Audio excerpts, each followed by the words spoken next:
간헐적 단식을 할 때 제일 중요한 게 시간보다도 단식을 마치고 나서 먹는 첫 끼, 달걀과 소고기가 가장 효과적이고 유고비를 비만 치료로 활용을 하고 있는데 돈을 들여서 맞을 만한 가치가 과연 있는가. 좋은 효과, 거의 부작용은 경험하지 않으면서 최대의 효과를 경험할 수가 있어요. 그럼 반대로 제일 효과가 안 좋은 분들은 누구냐? 예, 안녕하세요. 환자혁명의 저자 조한경입니다. 저는 닥터조의 건강이야기 유튜브 채널도 운영하고 있고요. 미국에서는 카이로프락터로 기능의학 진료를 하고 있습니다. 주로 당뇨, 고혈압, 고지혈증, 그리고 갑상선 질환 환자분들을 진료하고 있습니다. 사람들이 살이 찌는 결정적인 이유, 많이 먹어서죠. 예전에 비해서 훨씬 많이 비만 인구가 늘어나고 있잖아요.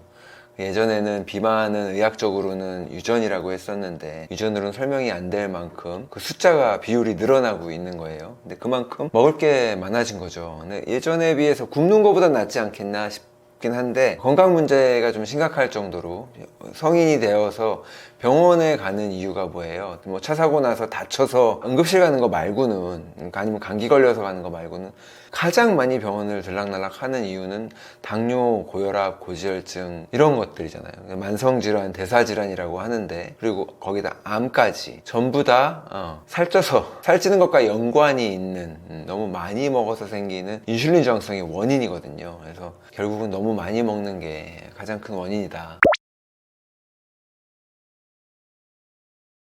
그러니까 비만을 부르는 안 좋은 식단은 다시 한번 강조드리지만 많이 먹는 거거든요. 근데 이 많이 먹는다는 거의 개념이 그냥 폭식, 누군가는 식사를 많이 하고 누군가는 소식을 하는데 그 차이도 있지만 자주 먹는 것도 있습니다. 그러니까 식사의 빈도, 얼마나 음식을 자주 먹는가 로도 많이 먹는다, 적게 먹는다라고 말을 할 수가 있고요. 그리고 또 그 한 끼를 똑같은 음식을 먹을 때 이 칼로리를 우리가 섭취하고 영양소를 섭취하는 음식에서 나오는 양이, 우리가 주로 말하는 이제 포도당 아니면 단순당의 양이 다르거든요. 그런 것들을 통해서 이제 많이 먹게 되는데 결국은 그냥 많이 먹는 게 아니라 단순당을 많이 먹는 게 가장 큰 문제거든요.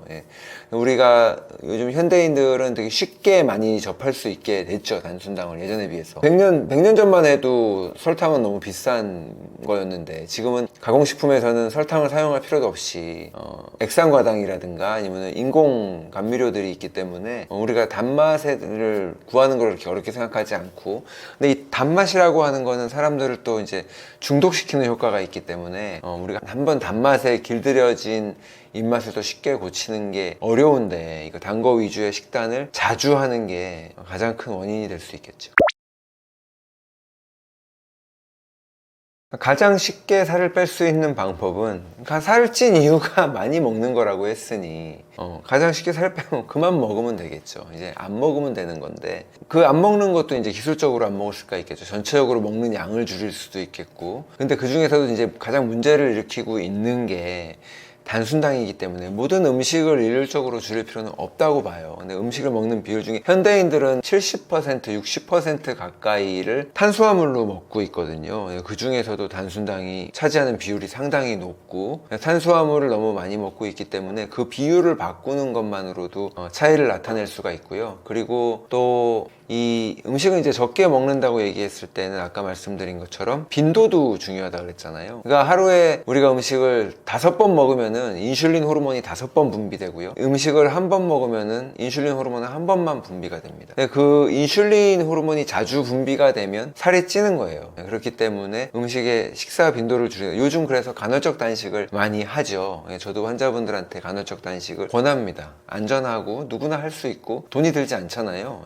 여러 가지 장점이 있기 때문에. 그리고 음식을 이제 칼로리를 재가면서 음식을 조절한다는 거에는 좀 어려움이 있을 수 있어요. 전문적인 지식도 필요해야 되고. 근데 간헐적 단식은 그거보다 훨씬 직관적이고 쉽거든요. 몇 시에부터 몇 시에 먹었어, 몇 시에 먹었어. 간헐적 단식의 목적은 공복 시간을 어느 정도를 확 확보하는가예요. 우리가 끊임없이 아까 하루에 5번 먹으면 인슐린 5번 나온다 그랬는데, 그럼 우리 몸이 쉴 틈도 없고 살 빠질 틈도 없습니다. 이 공복 시간을 좀 길게 그냥 가져가기 위한 목적으로 보통은 16시간 뭐 이렇게 뭐 시간 16대 8 뭐 이런 간헐적 단식이 있는데, 숫자에 너무 연연할 필요도 사실은 없고 초반에는. 하지만 이제 16대 8이 유명해진 간헐적 단식의 대명사처럼 된 이유가 몇 가지 있기는 한데, 일단 키토시스란 게 가지고 우리 몸이 지방을 에너지로 쓸 수 있는 것도 그렇고, 또 오토파지라 그래요. 자가포식을 일으키는, 우리 몸에 병들고 늙은 세포들을 우리 몸이 알아서 파괴하는 항노화죠. 이런 효과들도 16시간 이후부터 효과가 나기 때문에 보통 16시간을 이야기하고, 실질적으로 하기도 너무 쉬워요. 사실 간헐적 단식이라는 게 단식도 아니고 뭣도 아니기 때문에 좀 단식이라고 하기엔 너무 민망해서 간헐적 단식이라고 한 거거든요. 이거 진짜 기초적인 기초고, 보통 12시간 단식이라고 하는 건 누구나 쉽게 하죠. 우리가 하루에 3끼를 먹는다고 하면 저녁을 먹고 늦은 야식을 하지 않는 이상 밤에 잠을 8시간 자고 아침에 일어나서 식사를 하면 보통 12시간은 단식이 가능해요. 근데 거기서 조금 더 해서 4시간 더 하는 거니까 아침 식사 한 끼 거르고 점심을 먹게 되면 16시간 단식도 쉽게 되는 거거든요. 그러니까 그 16시간 단식을 하고 하루에 3끼를 먹는다고 하더라도 이 3끼를 먹는 양이 중간에 간식이 있고 단순당이 있고 과자 이런 게 섞인 게 아니라 건강식으로 먹는 사람이라면 거의 문제가 없고 아무런 문제가 일으키지 않을 거예요. 근데 우리가 현대 이제 마트에서 우리가 쉽게 접해서 먹을 수 있는 음식들이나 외식을 할 때 먹게 되는 음식에 들어가는 단맛을 내는 이 당들의 효과가 되게 적은 양이라도 무섭거든요. 우리가 케찹을 뭐 요만큼 찍어 먹으면 별거 아닐 거라고 생각하지만 콜라보다 설탕이 많잖아요, 케찹에. 그런 식으로 고기에도 뭐 이렇게 양념이라고 하면은 붓으로 고기에 양념 좀 발랐는데 그게 뭐 얼마나 되겠어 라고 하지만 그 당은 어마어마하게 섭취를 할 수 있는 거기 때문에, 이런 단순당이나 가공당을 쉽게 섭취하는 식단에서 벗어나서 건강식을 한다면 하루에 3끼고 뭐고 다 좋은데, 그러지 못하다 보니까 그게 쉽지가 않고, 그래서 결국은 대사질환으로 살이 찌고 뭐 당뇨나 고혈압 이런 문제가 생기다 보니까 그런 경우에는 식사를 좀 줄여서 하는 게 좋다, 이런 말씀을 드리는 거죠. 근데 이 간헐적 단식이라고 하는 거는 16시간 정도 단식을 한다고 해도 사람들이 이제 시간에 집착하는 경우가 있어요. 이게 16대 8 이렇게 가르쳐 주니까 그거를 철저하게 이제 스케줄 따라서 지키는데 우리가 익숙하다 보니까 16대 8을 지키고 나서 단식이 끝나고 나서 마라톤을 완주한 것처럼 보상 심리가 생겨가지고 또 폭식을 하거나 아니면 이제 그때 먹고 싶었던 음식을 마구 먹는 경우가 있어요. 당이 막 많은 탕수육을 먹는다든가 탕후루를 먹는다든가 그런 식으로 당을 먹는다 그러면 인슐린을 관리하는 게 오히려 더 어려워서 단식을 안 하는 이만 뭐 그런 효과가 날 수도 있죠. 그래서 저는 단식을 이야기할 때, 간헐적 단식을 할 때 제일 중요한 게 시간보다도 단식을 마치고 나서 먹는 첫 끼, 단식 끝낼 때 어떻게 끝낼 것인가, 무엇을 먹을 것인가가 제일 중요하거든요. 이때 제일 중요한 게 단백질입니다. 이게 단백질 근손실도 예방을 하고, 그리고 미토콘드리아도 활성화하고, 그래서 단백질을 제일 우리가 중요시 여기는데, 그래서 단백질을 제일 효율적으로 섭취하면서 동시에 비타민과 미네랄을 많이 먹을 수 있는 게 소고기하고 달걀에서도 노른자, 그냥 달걀 노른자, 그냥 전체 달걀이죠. 달걀과 소고기가 가장 효과적이고, 아니면 봄브로스라 그래서 요즘 또 많이 먹는데 한국에서는 사골이죠. 사골국물, 이런 것들도 도움이 됩니다. 그래서 저 같은 경우에 예를 들자면은, 저는 간헐적 단식을 일상적으로 하고 있어요. 그러니까 아침 식사를 거르는 편이에요. 왜냐면 아침에 일찍 일어나는 체질은 아니기 때문에.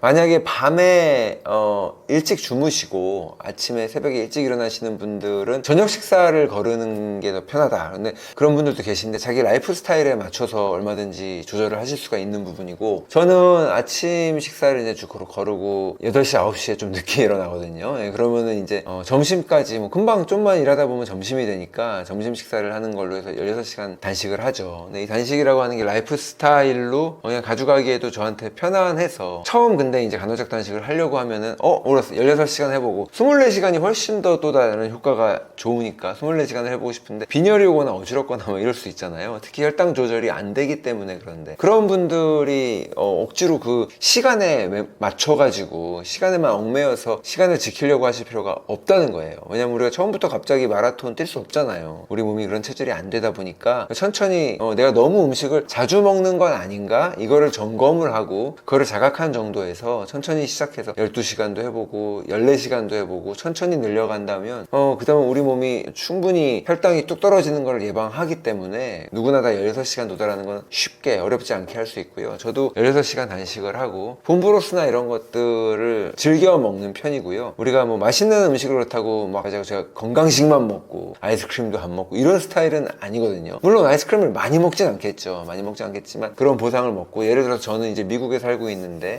미국에 88 올림픽 끝나고 중학교 때 일찍 이민을 가서 그 당시에는 미국에 떡볶이가 없었어요. 그러니까 지금은 다 있었는데 어렸을 때 한국에서 먹던 떡볶이를 먹다가 미국에 갔는데 못 먹게 됐으니 이게 약간 소울푸드 같은 개념이고 괜히 그게 맛있는 거예요, 저한테는. 근데 요즘 사실 그렇게 맛있지도 않구나 조금 느껴지긴 하는데 그래도 여전히 한국에 나오면 꼭 찾아 먹는 음식이 떡볶이일 정도로 좋아한다고요. 그런 거 먹는다고요. 그러니까 먹는데 못 먹고 뭐 절대 제가 암 환자라 그래가지고 철저한 식단을 지키는 게 아니잖아요. 그러니까 어느 정도 유연성이 있고 특히 간헐적 단식이 그거를 허락하기 때문에, 그리고 제가 지금 당뇨를 고쳐야 한다거나 이런 상황이 아니니까. 만약에 인슐린 저항성으로 인해서 당뇨, 고혈압, 고지혈증이 있다 그러면은 일반적인 라이프 사이클 16대 8 정도의 간헐적 단식을 하면서 적당히 음식도 먹어주고 이렇게 해서는 개선되기는 어렵겠죠. 그런 분들은 조금 더 철저히 해야 될 필요가 있고, 한 번 정도는 24시간 단식도 해야 되는데 저도 24시간 단식을 가끔씩 합니다. 일주일에 한 번, 2주에 한 번 정도는 해요. 근데 24시간 단식을 하면 음식을 완전 굶는 건 아니거든요. 음식을 얼마든지 저녁을 내가 먹고 음식을 저녁 식사를 하고 난 다음에 잠을 자잖아요. 그리고 아침은 원래 안 먹으니까 안 먹고 점심 때 점심을 먹어야지 16시간 단식이 되는 건데, 마침 너무 일이 바빠서 바쁜 날이라서 일을 하면서 일도 잘 돼. 그래가지고 일도 잘 되니까 방해받고 싶지 않고 계속 일을 하면서 이렇게 생각하는 거죠. 잘 됐다. 내가 원치 않는데 원치 않든 원하든 간에 단식을 하게 됐네. 이렇게 좋게 생각하고 내 몸에서 줄기세포나 이런 것들, 장 줄기세포나 면역 줄기세포들이 단식 시간이 길게 갈수록 나타나거든요. 그리고 아까 자가포식에 의해서 늙은 세포들을 우리 몸이 잡아먹기 때문에 항노화 효과도 있으니까 치료를 한다고 생각을 하면서 그냥 일을 하는 거예요. 그래서 점심을 마침 못 먹었어요. 그렇게 돼서 자연스럽게 다시 저녁 시간이 오면 24시간 단식을 한 거죠. 그러니까 24시간 단식을 한다 그래서 하루를 온종일 굶는 날은 없어요. 하루에 한 끼는 먹게 된다는 거죠. 적어도 1일 1식이 24시간 단식이죠. 그러니까 하루를 완전히 안 먹는 거는 그 다음 날로 넘어가니까 보통 잠자는 시간 끼고 하면은 36시간 막 이렇게 초장기로 넘어가는 건데, 그래서 저는 가끔씩 24시간 단식을 껴서 하고 평소에는 8시간 단식을 하고, 그렇다고 해서 여행을 가면, 여행 가면은 뭐 호텔 가면 조식도 나오고 이러면 또 먹죠. 가족들하고 여행 갔는데 나 혼자 간헐적 단식 한다고 방에 있으면 그 뭐해, 그거는 좀 아니니까 그럴 때는 또 편안하게 먹고, 이게 뭐 가끔씩은 아침 약속이 있으면 또 먹고 깨질 때도 있지만 또 지킬 때도 있고 이런 식으로 유연하게 하고 있습니다.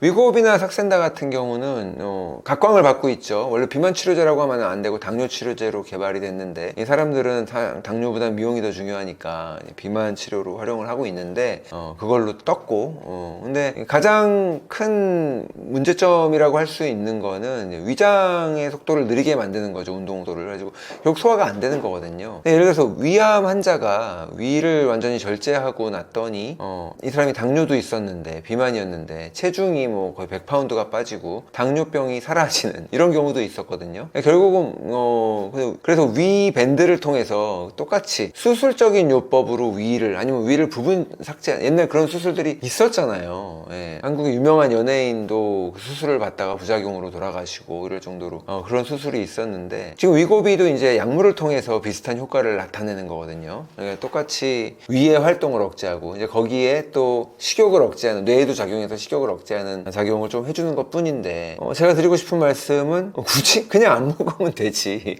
그리고 단계적으로 하고 이 몸이 어떻게 작동되는지 인슐린 저항성을 조금 공부하고, 사람이 지식이 아는 게 진리가 우리를 자유케 한다고 조금 알면 이런 게 쉽거든요. 잘 모르는 상태에서는 이거 믿어 말어 해봐 말어 하고 그냥 굶어보라니까 덮어놓고 굶는데 너무 힘들 수 있잖아요. 근데 공부해가면서 하면 사실 쉽거든요. 몸속에서 어떤 일이 벌어지는지 배움의 기쁨도 있고 해서 돈을 들여서 위고비를 맞을 만한 가치가 과연 있는가. 근데 효과가 있는 분들이 있습니다. 아주 저용량으로 주사를 맞고, 남성분들 같은 경우는 대사가 굉장히 활발해서 항상 다이어트나 뭐 이런 것들을 할 때 남성분들이 효과가 더 좋거든요. 그래서 남성인 경우에 저용량으로, 고용량으로 하면 항상 부작용이 있어가지고 중도 포기하고 실패하는 경우가 많아서 저용량으로 주사를 맞고, 그리고 한 달, 두 달 짧은 기간 동안의 치료를 통해서 그동안에 이제 자기가 깨닫게 되는 경우가 있어요. 아, 이렇게 식사하니까 살이 빠질 수밖에 없겠구나. 그러고 난 다음에 그 치료가 끝난 후에 계속 그 치료를 하지 않고, 약물을 의지하지 않고도 식욕 조절이나 아니면 자기가 식단을 조절하는 분들이 있거든요. 그리고 이 치료를 하는 동안에 운동을 하신 분들, 대사를 그래서 끌어올리신 분들은 좋은 효과, 거의 부작용은 경험하지 않으면서 최대의 효과를 경험할 수가 있어요. 그럼 반대로 제일 효과가 안 좋은 분들은 누구냐? 여성분들인데 뭐 한 40대인데 별로 운동량이 전혀 없고 술 많이 마시고 그래가지고 살찐 경우, 이런 분들이 만약에 위고비나 뭐 이런 것들을 하게 되면 부작용은 부작용대로 가장 많이 겪고, 효과가 난다고 하더라도 이런 분들은 또 효과가 안 나기 때문에 용량을 크게 쓰는 경우가 있거든요. 그렇게 되면은 요요가 엄청 심합니다. 중간에 부작용도 심하고, 부작용이 심해서 포기하던가 아니면 끝나고 난 다음에 요요가 심해서 끊을 수가 없게 되는 이런 경우가 있을 수 있거든요. 그래서 그런 분들한테는 이게 권장할 만한 적당한 치료는 아닌 것 같아요. 당뇨병은 식습관으로 치료가 가능한가? 식습관으로밖에 치료가 불가능하죠. 그러니까 현대의학적으로 당뇨는 불치병입니다. 고칠 수 없다고 되어 있고요. 그리고 다만 관리가 가능한 병이라고 되어 있거든요. 근데 물론 그 관리는 제약회사에서 나오는 처방약을 통해서 관리를 하는 거고, 당뇨병은 엄밀하게 현대의학적인 관점에서 볼 때는 진행이 계속되는 병이에요. 낫지 않고 진행이 계속되는 병. 그래서 그 치료의 목적도, 관리의 목적도 혈당을 관리하는 거죠. 약물을 통해서 혈당을 일정 부분 유지를 하면, 이 혈당이 높아졌을 때 혈관이 손상이 가고 우리가 실명을 한다든가 뭐 신장에 문제가 생겨서 투석을 해야 된다든가 이런 문제들이 생기는 거니까 그거를 최대한 미루겠다는 거거든요. 그게 치료의 근본적인 목적이고 치료가 안 되는 병인데, 미국의 당뇨협회나 캐나다의 뭐 당뇨협회도 2022년 최근에 들어서는 이 당뇨도 되돌릴 수 있는 병이다라고 입장을 좀 바꿨어요. 더 이상은 견딜 수가 없어서, 왜냐하면 실제적으로 당뇨를 고치는 사람들이 많이 있고 얼마든지 고치는 게 가능하기 때문에 그렇습니다. 당뇨를 고치는 건 당뇨병의 원인이 뭔지를 알면 되는데요. 당뇨를 병원에서 진단을 할 때는 혈당이 높은 거 기준을 보고 잡아서 혈당이 높으니까 우리가 당뇨병이다 이렇게 진단을 내리잖아요. 근데 그 원인은 혈당이 그냥 높아지는 건 아니잖아요. 음식을 많이 먹어서 높아지는 건 아니죠. 당이 있는 음식을, 흑당 버블티를 먹어도 당뇨병이 있는 사람은 혈당이 오르지만 그렇지 않은 사람은 괜찮다고요. 10대, 20대 애들이 많이 먹고도 괜찮은 이유는, 아이들이 왜 괜찮을까? 인슐린이 작동을 잘 하기 때문에 그래요. 당뇨병이라고 하는 거는 과부하된 병이거든요. 오버로드. 포도당을 우리가 너무 과하게 몸속에 들이붓기 때문에 그거를 억누르기 위해서 인슐린이 필요한데, 그 인슐린이 더 이상은 억누를 수 없는, 여기서 말하는 억누른다고 하는 건 혈관 내에서. 포도당은 독극물은 아니죠. 되게 소중한 자원이에요. 우리가 숨을 쉬면은 산소랑 음식을 먹으면 포도당이랑 둘이 만나가지고 ATP를 만들어서 에너지를 만들어서 우리가 그걸로 이제 살아가는 건데, 그 둘 중에 하나만 안 해도, 산소가 안 와도 죽고 포도당이 안 와도 죽는단 말이에요. 하지만 이건 어디까지나 세포의 입장이고, 이 세포까지 전달하기 위해서는 우리가 먹은 음식이 장에서 혈관을 타고 돌아다녀야 되는데, 이 혈관이나 장 입장에서 당은 독성입니다. 독소에 해당합니다. 그래서 알코올이랑 거의 같은 수준의 독소라서 우리 몸에서 제일 먼저 분해를 해요. 술 마시면 간이 피곤한 이유가 알코올을 빨리 분해해야 되기 때문에 그런 건데, 포도당도 똑같다고요. 그래서 제일 먼저 간으로 갑니다. 그래서 지방간 같은 병이, 옛날에는 술을 많이 드시는 사람이 알코올성 지방간이었는데 요즘은 뭐 90%가 비알코올성 지방간으로, 술을 안 마시고도 당으로만도 충분히 지방간이 생길 정도로, 그 정도로 독성이 강한 물질인데, 얘들이 혈관에 방치되면, 혈관에 그대로 있으면 혈관벽에 염증을 일으키고 그런 것들 문제를 일으키기 때문에, 그래서 이 당뇨병이 위험한 거거든요. 당뇨병이 있다고 하는 거는, 우리가 이 음식을 먹으면 이 음식이 2시간에서 4시간 이내에는 모두 다 세포 속으로 필요한 곳으로 배달이 되고 에너지로 사용이 되고, 그렇지 못하고 남아도는 것들은 그냥 놔두면 위험하다고 했으니까 남아도는 것들은 간에 저장을 합니다. 그리고 근육에 저장을 해요. 간에 저장하는 용량은 한 24시간 정도 쓸 분량밖에, 딱 하루치밖에 저장을 못해요. 근데 우리는 몸을 그만큼 쓰지를 않기 때문에, 그거에 비해서 먹는 당의 양이 많기 때문에 이 남아도는 것들을 계속 줄 수가 없는 거예요. 그러니까 이거를 저장을 해야 되거든요. 그래서 저장하는 곳이 지방인데, 지방에서 살도 찌고, 근데 그런 것들이 다 작동하고 나서도 안 되면 이제 결국은 당뇨가 올라가는 거니까. 이거를 되돌리려고 하면은 단순당을 너무 많이 먹는 것, 탄수화물 위주의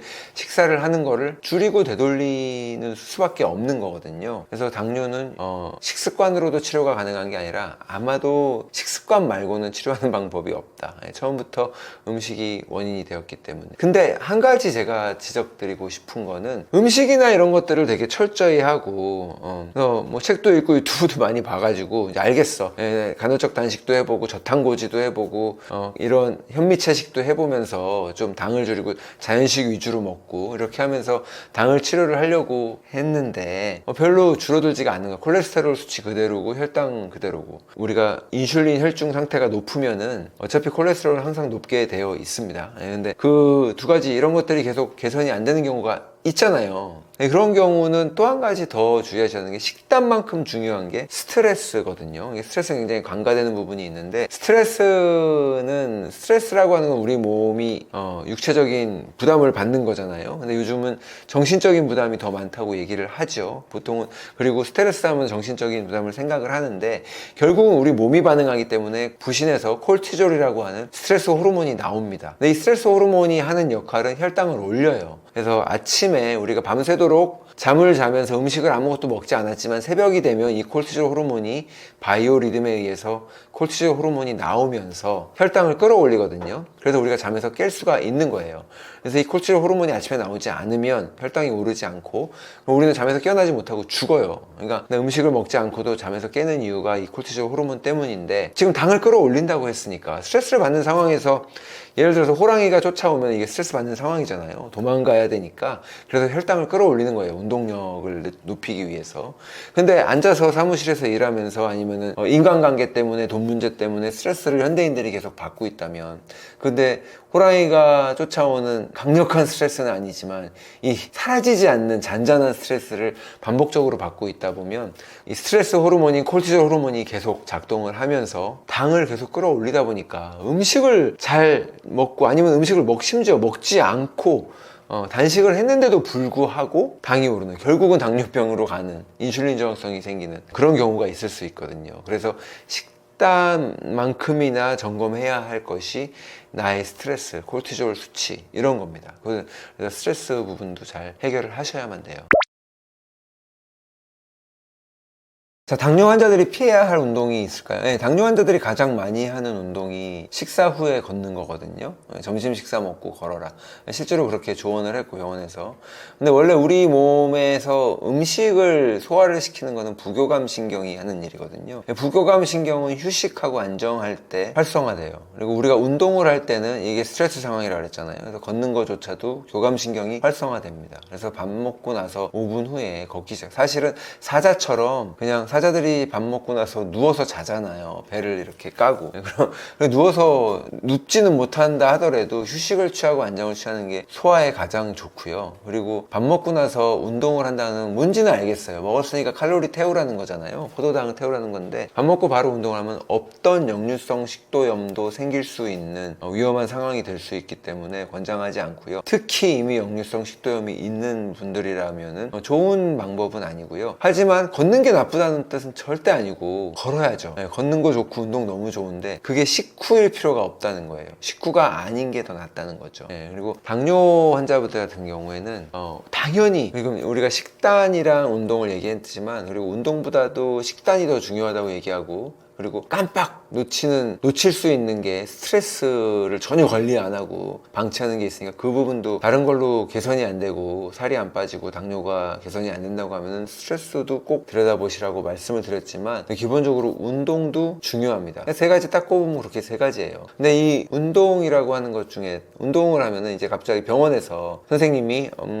당뇨 전 단계입니다. 아니면 콜레스테롤이 높으니까 운동하세요. 이런 운동 처방을 받잖아요. 하라고 주문을 받는다고요. 그러면 평생 안 하던 운동을 갑자기 하시려고 그래요. 짐에 가가지고 줌바 끊고 뭐 PT 끊고 이러면서 그러면 보통 이제 막 40분 프로그램으로 하잖아요. 근데 그런 운동이 나쁘다는 게 아니에요. 중요하죠. 좋죠. 너무 좋은 운동인데 특히 젊은 친구들 20, 30대 사람들이 하면 좋겠지만 지금 얘기하는 거는 당뇨병 진단을 받고 당뇨 전 단계 진단을 받은 평생 운동을 안 하던 기초대사량이 떨어져 있는 뭐 50대의 분들 이런 분들이 갑자기 그 운동을 하려고 하면은 교감신경이 아까 스트레스 운동 자체는 스트레스라고 그랬잖아요. 근데 그 콜티졸 호르몬이 나온다고요. 근데 아까 콜티졸 호르몬이 나오면 혈당이 오른다며 근데 왜 운동은 하라 그러냐라고 생각하실 수 있는데 그 운동을 하고 난 후에 부교감신경이 더 활성화가 되거든요. 그래서 오히려 거꾸로 콜티졸 수치도 더 내려줄 수 있는 처방이 운동이란 말이에요. 근데 이게 만약에 체력이 안 되는 분이 40분, 50분씩 이를 악물고 내가 운동을 많이 해서 땀을 많이 흘리면 칼로리를 많이 태워서 더 좋을 거라는 생각을 할 수 있죠. 그래서 이를 악물고 그 프로그램 40분, 50분짜리 운동을 다 끝까지 마쳤어요. 그리고 얼마나 뿌듯하겠어요. 나 운동 못할 줄 알았는데 이거 내가 다 해냈네. 그러고 하지만 이런 분들은 더 살찐다는 거예요. 왜냐면은 콜티졸 수치가 너무 많이 올라가고 이게 샤워를 하고 나중에 침대에 앉아서 쉬는데도 그동안에도 내려가지가 않고 교감신경이 계속 활성화되어 있는 단계가 되는 거예요. 그래서 당뇨 환자분들한테 운동량이 많지 않다고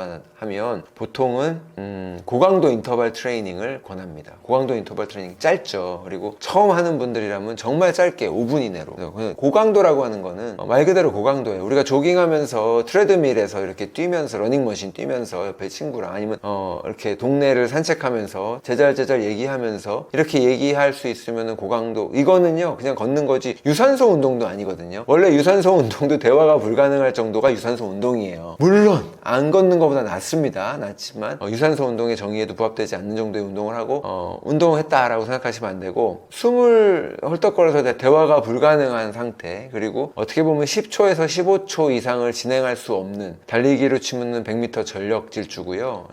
그게 고강도 운동이에요. 이렇게 15초 폭발적으로 운동을 하고 남은 쉬어야겠죠. 근데 뭐 1분, 2분, 3분 쉬는 게 아니라 짧게 쉬어야 됩니다. 15초.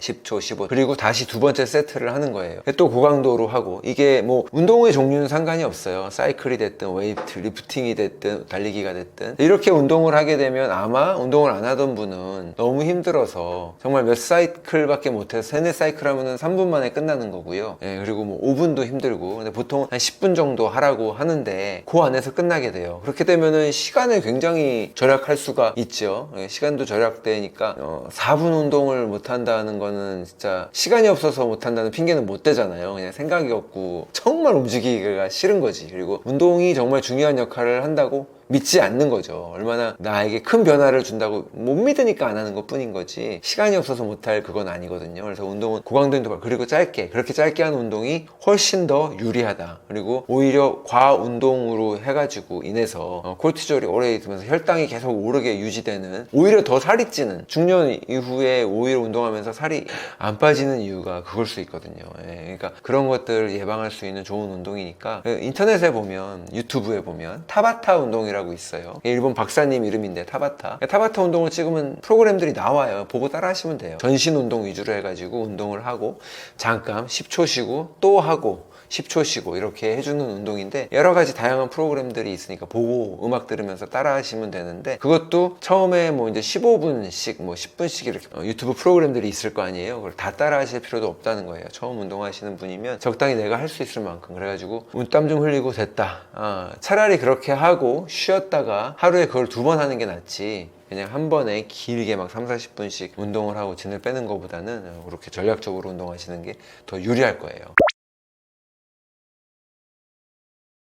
당뇨 환자가 가장 먼저 할 수 있는 것이 뭐가 있을까?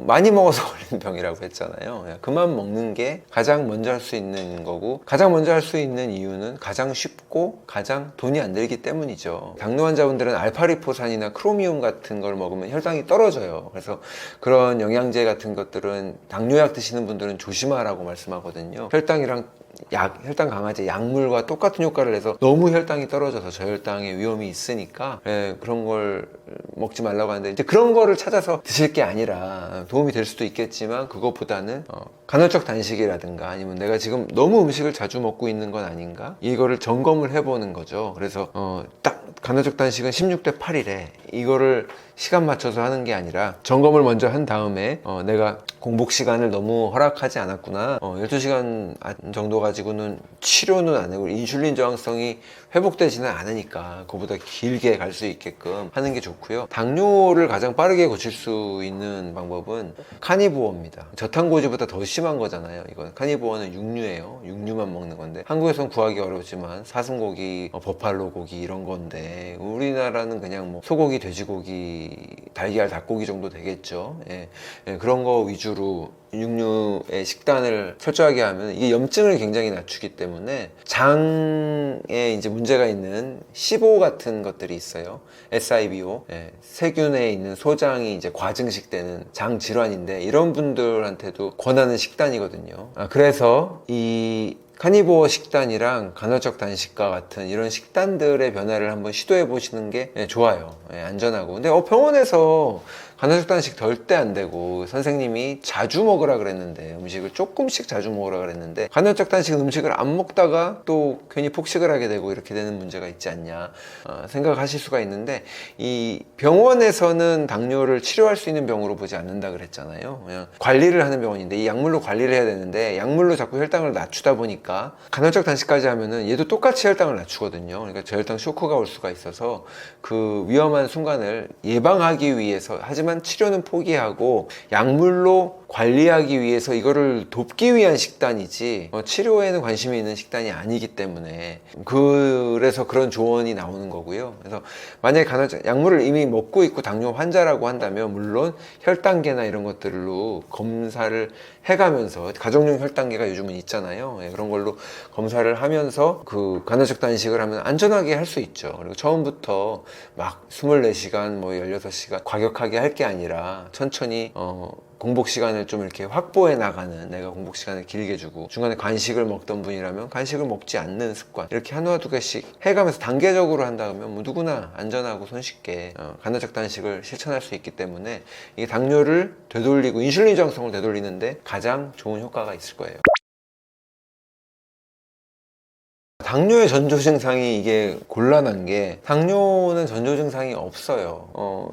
들어보셨어요? 잘 못 들어보셨잖아요, 보통. 그냥 병원에서 검사했더니 혈당이 높다라고 이렇게 나오는 거지, 어떤 증상이 미리 있다고, 자각 증상이 있다면 좋을 텐데 그런 증상이 쉽게 나타나지는 않고, 다만 인슐린 저항성이 원인이라고 했으니까 인슐린 저항성도 우리가 쉽게 알 수 있는 건 아닌데, 이런 증상들이 있어요. 이제 젊었을 때는 괜찮았는데 나이가 들면서 아침에는 그래도 배가 조금 들어간 느낌이 나는데, 가벼운 느낌이 나는데, 저녁이 되고 오후가 되면 배가 이렇게 가득 찬 느낌, 가스 찬 느낌, 음식을 먹지 않았는데도 이런 느낌이 들고, 이제 이런 것들이 인슐린 저항성의 전형적인 특징이거든요. 그리고 인슐린 저항성 같은 경우는 사실 눈바디, 인바디 아니면 체중계에 올라가 가지고 체중을 잰다든가, 거울로 내 허리 둘레, 허리 모양만 이렇게 봐도 이전에 비해서 변화가 있고 이제 점점 두꺼워지기 시작한다 그러면, 이거는 정말 피검사 못지않게 중요한, 허리 둘레는 굉장히 정확한 검사거든요. 그렇기 때문에 나의 체중 변화나 이런 것들도 바라볼 수가 있고요. 하지만 우리가 정말 원하는, 빨리 미리 알아채고 싶은 그게 없다는 거예요. 다만 오히려 뒤로 거꾸로 갔을 때, 후반에 가서 맨 끝에 후유증, 합병증, 당뇨 합병증이라고 하는 것들이 실명을 한다든가, 뇌졸중이라든가 심장마비라든가, 아니면 다리로 가가지고 신경병증이 있어서 다리가 따끔따끔 아프다가, 그러다가도 괴사가 생기면은 다리를 절단해야 되고, 또 신장이 다 망가져서 신장을 투석을 하다가 이식을 해야 되는, 너무 다 끔찍한 최후밖에 없게, 그래서 당뇨병을 되게 무서워하는데, 자각 증상이 없고 처음에 전조 증상이 없고 이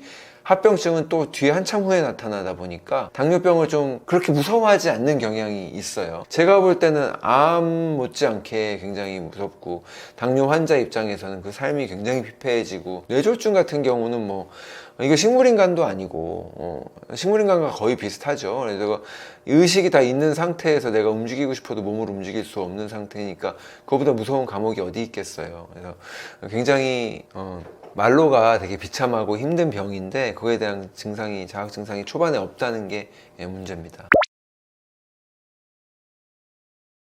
당뇨 환자들한테 권하는 식단이 있죠. 아까 말씀드렸듯이 당뇨 환자분들은 카니보어 아니면 저탄고지, 육류이수의 식단을 하는 게 당뇨를 되돌리는데 가장 빠른 효과가 있습니다. 이런 걸 먹고 이제 뭐 키토레시가 생겼다, 몸에 뭐 여드름이 뒤집어졌다, 살은 빠졌는데 너무 힘들었다, 탈모가 있었다, 이런 분들 있을 수 있잖아요. 그거 너무 위험해, 하지 마라고 할 수 있는데, 우리 몸의 지방에는 에너지를 저장해 놓는 공간이기도 하지만 지방은 독소도 저장을 해요. 그래서 이 포도당이라고 하는 거는 우리 세포 입장에서는 에너지로 잘 쓸 수가 있지만, 혈관을 그냥 애가 혼자 돌아다니고 있으면 혈관벽을 다 망가뜨리는 독소기 때문에 간에서도 빨리 처리를 하려고 그러거든요. 그래서 그 독소기 때문에 지방에 저장을 하게 돼요. 그래서 결국은 지방세포가 이렇게 비대해지고, 그 와중에는 독소들도 많이 저장이 돼 있는 건데, 간헐적 단식을 하거나 아니면 저탄고지를 하거나 이래서 지방세포가 분해되는 시점까지 가게 되면 보통 이제 과격하게 이제 많이 하신 분들이, 그런데 체중 감량이 클수록 이제 그 부작용이 큰 건데, 그러면 지방에 있던 것들이 다 독소들이 분해돼서 나오는 거예요. 몸 밖으로 나오니까 그런 증상들이 나오는 건데, 이 해독이라고 하는 거는 그런 독소가 나왔는데 간이 작동을 잘 해서 담즙을 내보내서 포장을 잘 해가지고 대변으로 이렇게 몸 밖으로 내보내면 그게 끝나는 거거든요. 그게 되면은 괜찮은데, 당뇨 있고 지금 인슐린 저항성 있고 살도 쪄가지고 비만도 있는 분이 간이 온전할 가능성이 적죠. 간도 과부하가 걸려있고 간 기능도 떨어져 있고 아니면 지방간도 있고 이럴 수 있기 때문에 간 기능이 원활하지가 않으니까 이 해독작용도 잘 일어나지가 않는 거거든요. 그래서 그런 경우에는 너무 과격하게 하는 거니까 처음부터 이렇게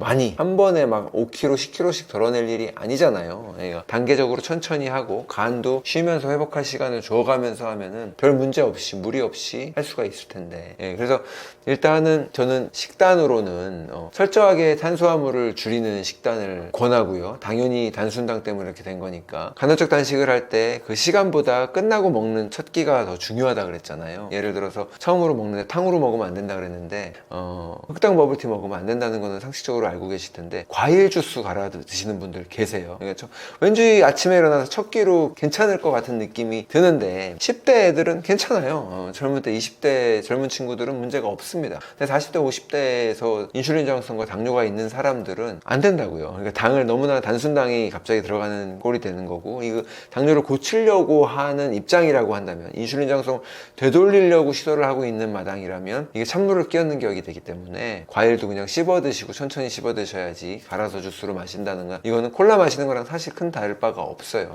과일이 좋은 식품이냐 뭐 나쁜 식품이냐를 떠나서 과일 자체는 자연식이고 좋죠. 좋지만 지금 이 당뇨 치료에 있어서 간헐적 단식을 끝내고 먹거나 아침에 첫 끼로 마시거나 이럴 때 굳이 갈아 먹을 필요 없다, 이거를 말씀드리고요. 영양제로는 당뇨 환자분들은 비타민 B군이 제일 중요합니다. 비타민 B군, 엽산을 포함한, B9을 포함한 B6, B12 이런 비타민 B군이 있어야 되고, 비타민 B1도 당뇨 환자들한테 굉장히 중요해요. 인슐린 저항성을 되돌리는데 중요한 역할을 하고, 그리고 또 즉각적으로 인슐린 저항성을 낮추고 혈당을 낮춰주는 걸로는 알파리포산이랑 크로미움이 있어요. 그런 것들은 이제 당뇨 약을 먹고 계신 분들은 함께 먹으면은 혈당이 너무 떨어질 수가 있기 때문에 약간 주의하셔야 할 정도, 그 정도로 효과가 좋습니다. 당뇨 약을 방해하는 게 아니라 오히려 똑같은 작용을 한다는 거예요. 그런 영양제들도 어느 정도 도움을 받아볼 수도 있겠죠.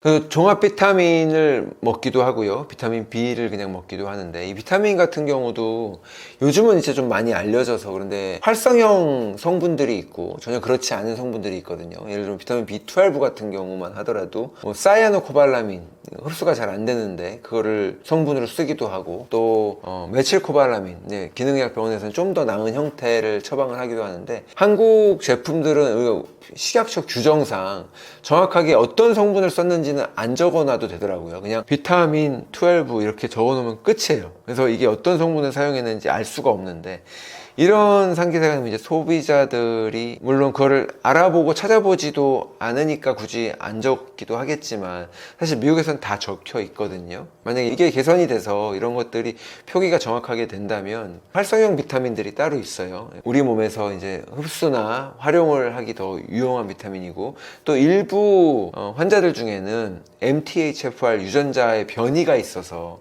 이런 분들은 비타민이나 이런 것들을 활성화시키지 못할 수도 있거든요. 그럼 먹어도 소용없는 경우가 있어요. 그런 분들은 활성형 비타민을 먹는 게 훨씬 더 유리하거든요. 예. 그래서 그런 것들, 활성형 비타민 성분을 요즘은 약사님들도 그렇고 많이 알려주셔가지고 좀 아는 분들은 또 많이 알고 보편화되어 있는 정보긴 한데, 예, 그래서 그런 것들 좋은 성분 위주로 해서 드시면 되고, 종합 비타민이라고 하는 거는 결국은 비타민 B군이 위주고 거기에다가 이제 미네랄들이 들어간 거잖아요. 그래서 종합 비타민으로 드시는 것도 뭐 전혀 상관이 없습니다. 예, 중요한 거는 비타민 B군이 치료제라는 뜻이 아니에요. 치료제라는 뜻이 아니라 이 비타민 B군이 부족하면 안 되기 때문에 B5, B6 다 중요하니까 비타민 B군을 챙겨 드실 거를 권해드리죠. 한 가지를 드시라고 한다면 혈당을 직접 낮춰준다는 알파리포산이나 크로미움보다 비타민 B군이 더 중요합니다.